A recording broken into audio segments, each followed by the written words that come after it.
लेकिन 60 करोड़ मतदाता ये सबसे बड़ा स्टेक होल्डर है। और मैं जब किसी पार्टी को वोट देता हूं तो मेरे जिंदगी के 5 साल में उन्हें सौंप देता हूं। और इसलिए मैंने जिनको वोट दिया, मैंने जिनके हवाले मेरी जिंदगी 5 सालों के लिए की है, क्या वो जी। उन्हीं को मिला है या नहीं मिला है?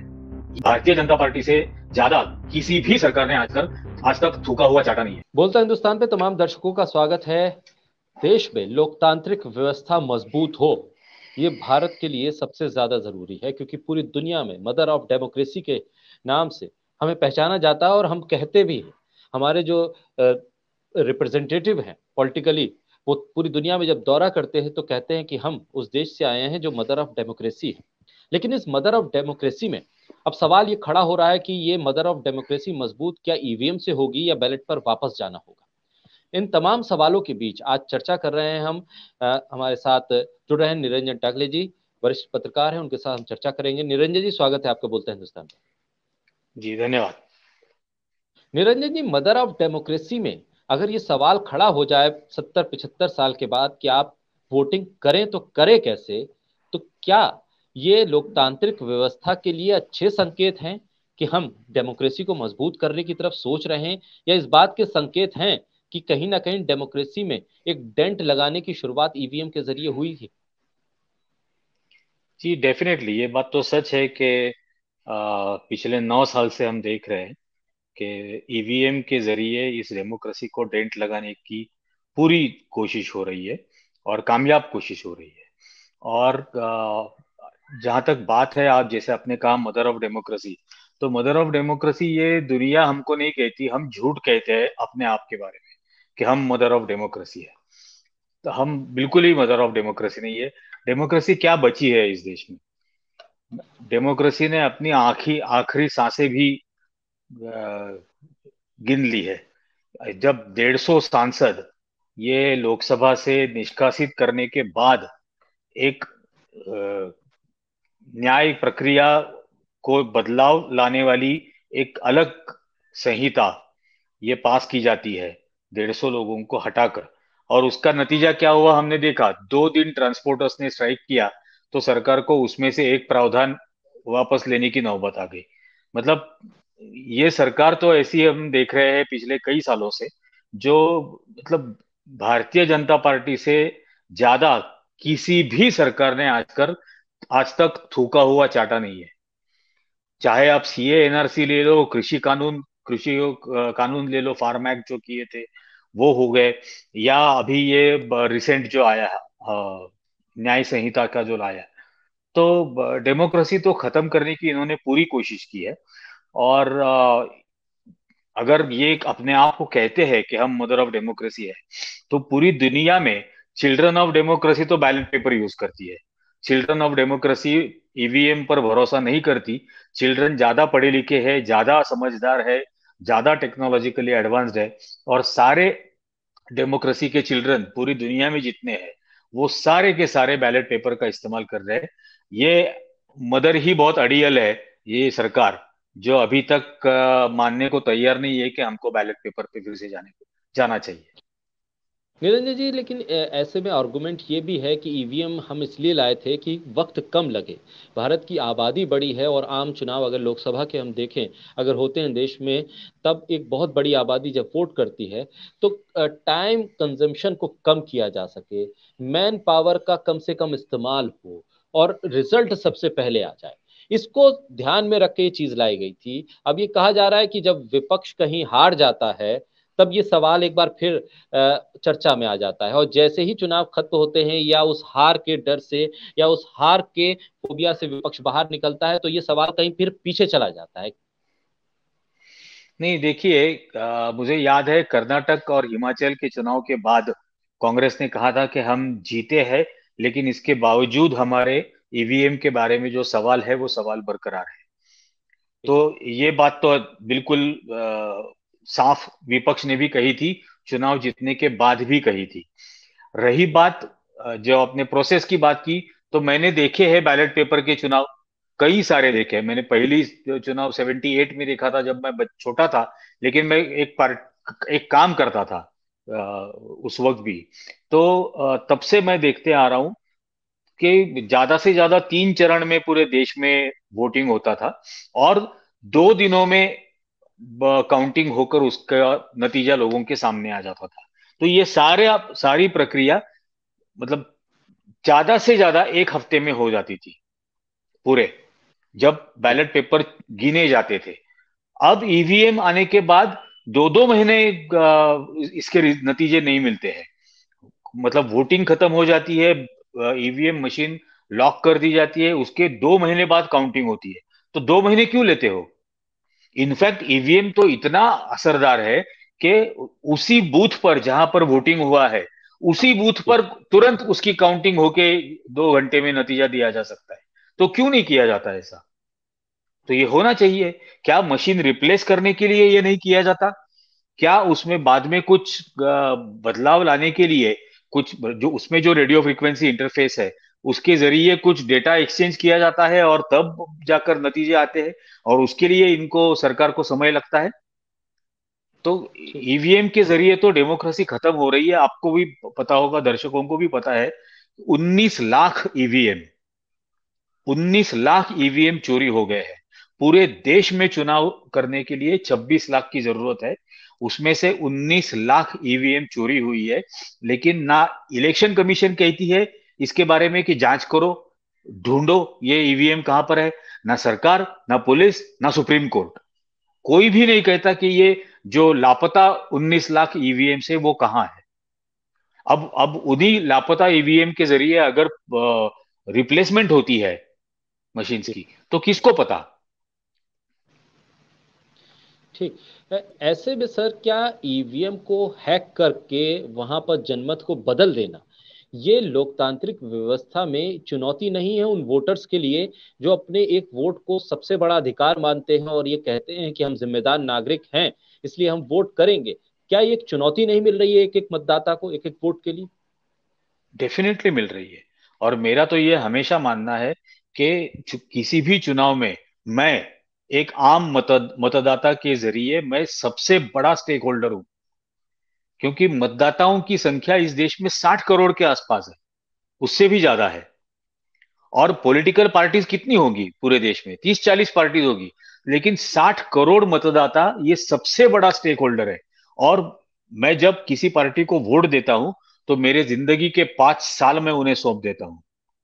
और इसलिए मैंने जिनको वोट दिया, मैंने जिनके हवाले मेरी जिंदगी 5 सालों के लिए की है, क्या वो ठीक। उन्हीं को मिला है या नहीं मिला है, ये समझना तो मेरे लिए बहुत जरूरी है। ठीक। और इसलिए मतदाताओं ने, मैं मतलब मुझे पता नहीं सारी राजनीतिक पार्टियों का गठबंधन बनेगा या नहीं बनेगा, लेकिन मतदाताओं का महागठबंधन बनना चाहिए कि हम ईवीएम के जरिए अगर चुनाव हो रहे हैं तो हम हिस्सा नहीं लेंगे उसमें। ये महागठबंधन मतदाताओं का बनना बहुत जरूरी है। क्योंकि आखिरकार मैं मेरी जिंदगी के 5 साल सौंप देता हूं, और उन 5 सालों में जो सरकार करती है उसका खामियाजा मुझे भुगतना पड़ता है। जानो माल का नुकसान मेरा होता है।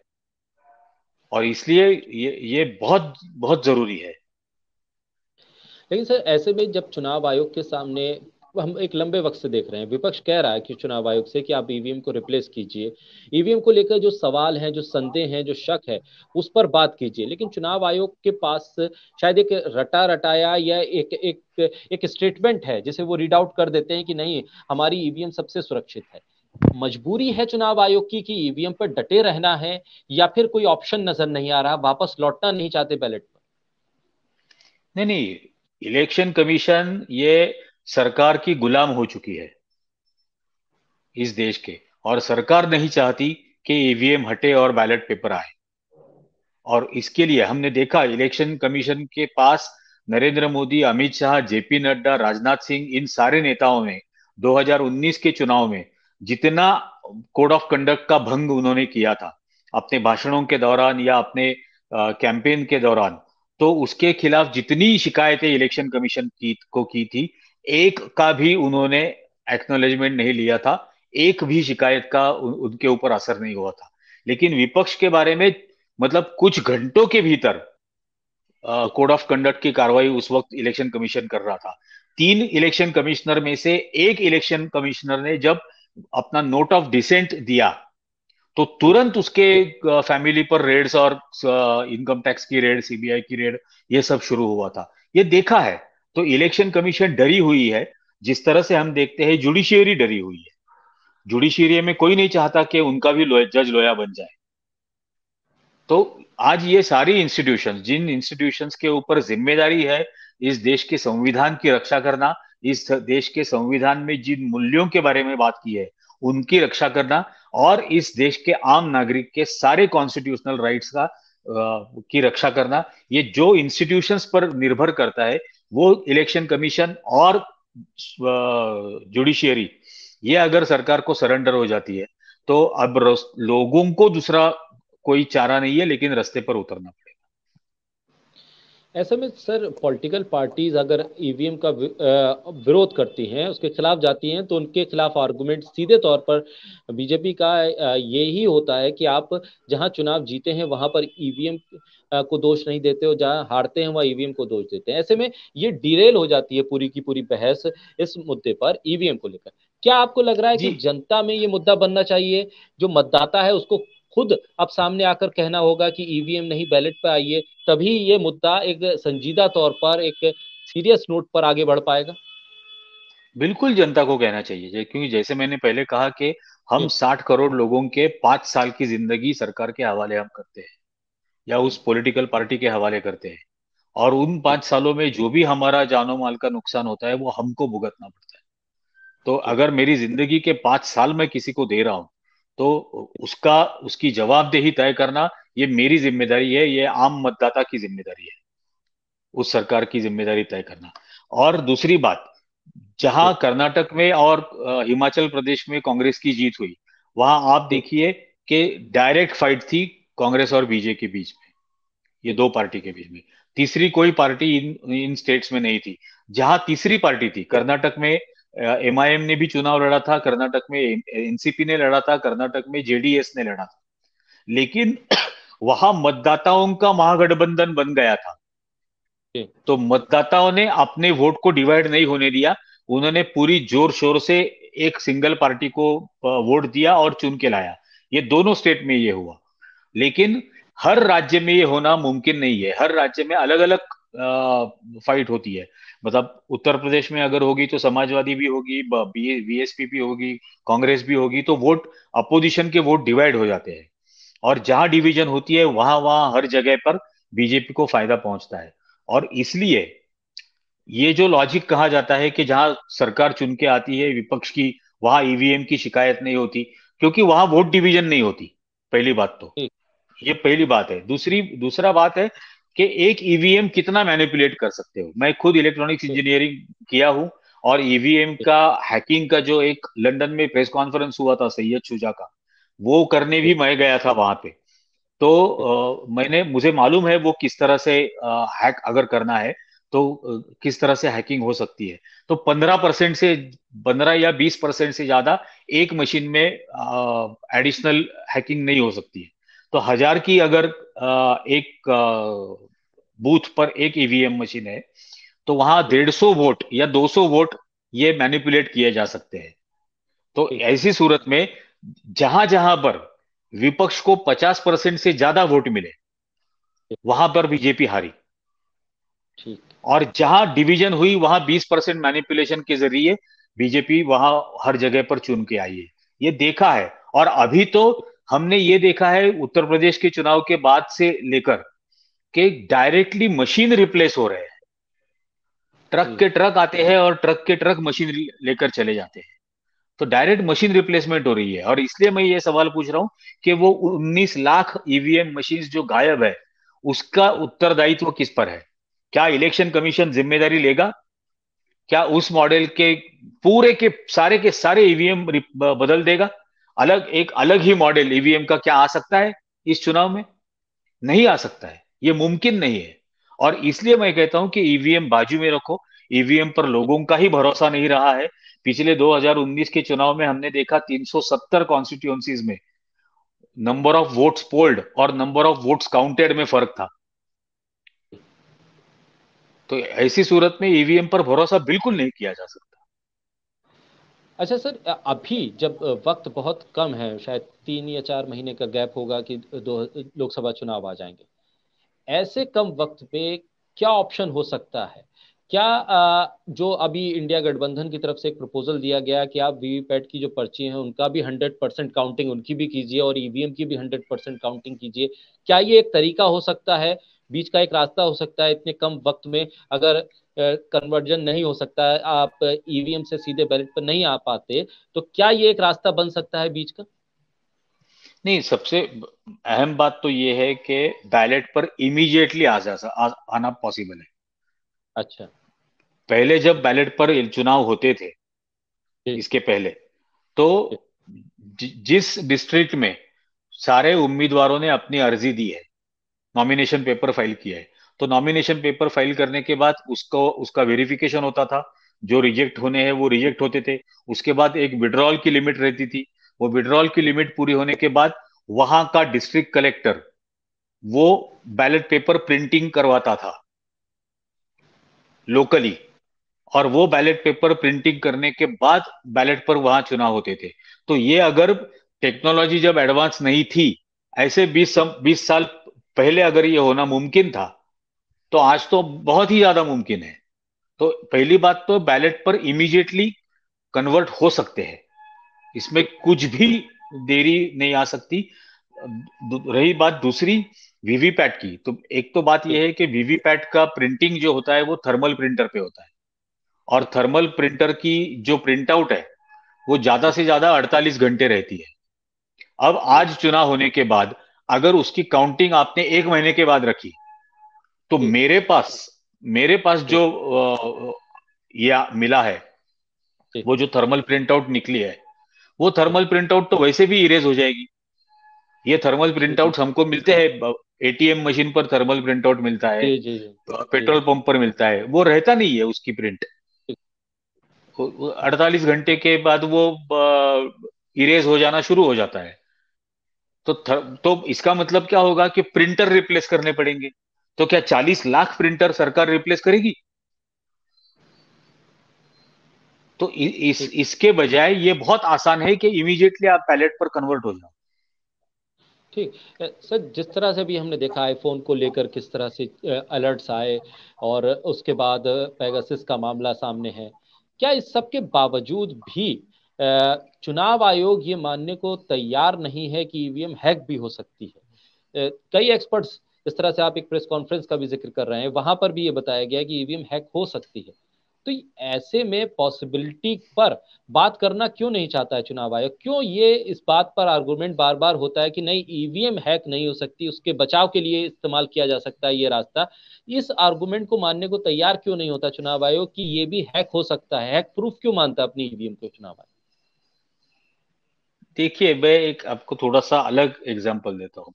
ये जी। सवाल हमारे यहाँ भी पूछा था जब मैंने महाराष्ट्र में ये बात की थी, ईवीएम जी। हैकिंग की, सबसे पहले 2019 में। तो जी। उस वक्त हमारा विश्वास नहीं है कि ईवीएम हैक होता है, ऐसा किसी आदमी ने मुझे कहा था, बीजेपी के आदमी ने। तो मैंने उसको जी। कहा था कि सत्यनारायण की जो पूजा होती है, तो उस सत्यनारायण की पूजा में एक कहानी पढ़ी जाती है। एक साधु वाणी नाम का एक ट्रेडर था, उसकी कलावती नाम की एक वाइफ थी। साधु वाणी की नैया डूब गई पानी में, जी। और कलावती ने वो जो कहानी है वो कहानी जी। पढ़ी। और वो पढ़ने के बाद सत्यनारायण देवता प्रसन्न हो गए, और डूबी हुई नौका के साथ साधु वाणी जिंदा आ गया, और बहुत दौलत लेकर वो ऊपर बाहर आ गया। बोला, इस पर आप भरोसा करते हो कि एक कहानी पढ़ने के बाद डूबी हुई नौका बाहर आ जाती है, मरा हुआ आदमी जिंदा हो जाता है, इसके ऊपर आपको भरोसा है, लेकिन ईवीएम हैक होता है इसके ऊपर आपको भरोसा नहीं?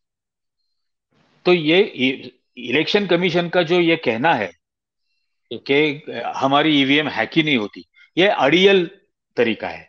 इलेक्शन कमीशन ने एक ये रखा था, चैलेंज दिया था कि आप जी। ईवीएम को हैक करके बताओ। जी। अब ईवीएम को हैक करने के बाद बताओ कहने के बाद उनकी कंडीशन ये थी कि मशीन को हाथ नहीं लगाना। जी। अब जो हैक करने वाले हैं उनके तो हाथों में मशीन है, जी। उनकी कस्टडी में मशीन है, और जी। तब जाके वो उस रेडियो फ्रीक्वेंसी इंटरफेस के जरिए आरएफ इंटरफेस। और ये आरएफ इंटरफेस क्यों इंट्रोड्यूस किया गया? पहले ईवीएम में ये नहीं था। ये कहकर रेडियो फ्रिक्वेंसी इंटरफेस लाया गया कि ईवीएम मशीन चोरी हो जाते हैं, और आरएफ इंटरफेस रहेगा तो उसके आरएफ आईडी के जरिए हम उसको ट्रैक कर पाएंगे। ठीक। तो ट्रैक करने के लिए आरएफ इंटरफेस लाया, और आरएफ इंटरफेस लाने के बाद रेडियो फ्रिक्वेंसी से डेटा एक्सचेंज होने लगा। और वो करने के लिए मुझे फिजिकल कांटेक्ट चाहिए, मुझे केबल लगाना है उसको। और इलेक्शन कमीशन अगर कहती है कि इसको हाथ ही नहीं लगाना, टच ही नहीं करना, तो ऐसे दूर खड़ा रह के तो मैं नहीं कर सकता हूं, कोई भी नहीं कर सकता है। एल्डरमन ने जो मिशिगन यूनिवर्सिटी के जो डेमो दिया था, मैं था वहां पे, ठीक। उन्होंने 1.5 मिनट के अंदर हैक करके दिखाया था। ये बहुत आसान है ठीक। आरएफआईडी के जरिए हैकिंग करना। और अभी तो हैकिंग की भी बात नहीं रही है, अभी तो ठीक। सबूत है लोगों के पास कि मशीन रिप्लेस हुए है। उत्तर प्रदेश के सर। चुनाव के बाद ठीक। जब वो वहां पर गए, ठीक। पॉलिटिकल पार्टी के कार्यकर्ता, जहां पर ठीक। ईवीएम का वो पूरा रखा गया था, तो वहां ठीक। जाने के बाद उनको पता चला कि ट्रक आ रहे, ट्रक जा रहे। और जब ट्रक खोल के देखा तो उसमें मशीनें पड़ी थी सैकड़ों की तादाद में। तो मशीन जब रिप्लेस होने लगे हैं, ठीक। तब कैसे भरोसा किया जा सकता है? सर, ऐसे में फिर पॉलिटिकल पार्टीज और देश के मतदाता के पास विकल्प क्या है? किस तरह से इस लड़ाई को आगे बढ़ाया जा सकता है? बॉयकॉट करना, ठीक। पॉलिटिकल पार्टीज ने भी और मतदाताओं ने भी। क्योंकि मतदाता 60 करोड़ है, वो सबसे बड़े स्टेक होल्डर है, उनकी जिंदगी दांव पे लग जाती है। तो उन्होंने कहना कि हम हिस्सा ही नहीं लेंगे, ईवीएम मशीन पर अगर आप इलेक्शन करने जा रहे हो तो हम उसमें हिस्सा नहीं लेंगे।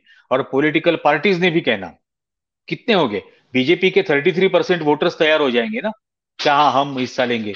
लेकिन 67% वोटर अगर हिस्सा लेने के लिए तैयार नहीं है, ठीक। तो आज आज आज दुनिया तो एक ग्लोबल विलेज है ना, पूरी दुनिया इसका इसकी एक्नॉलेजमेंट लेगी ना, ठीक। और ठीक। फिर देख बहुत। सकेंगे कि ये क्या करते हैं। ठीक। बहुत शुक्रिया सर, तमाम चर्चा करने के लिए, वक्त देने के लिए, और ईवीएम जैसे महत्वपूर्ण मुद्दे पर अपनी राय और अपने फैक्ट्स को जनता के सामने रखने के लिए। बोलता है हिंदुस्तान के तमाम दर्शक इस बातचीत को आगे तक पहुंचाएं, हमारे तमाम सोशल मीडिया प्लेटफॉर्म को लाइक, सब्सक्राइब और फॉलो करते रहें। बहुत शुक्रिया निरंजन सर, एक बार फिर थैंक बोलता है यू। हिंदुस्तान के।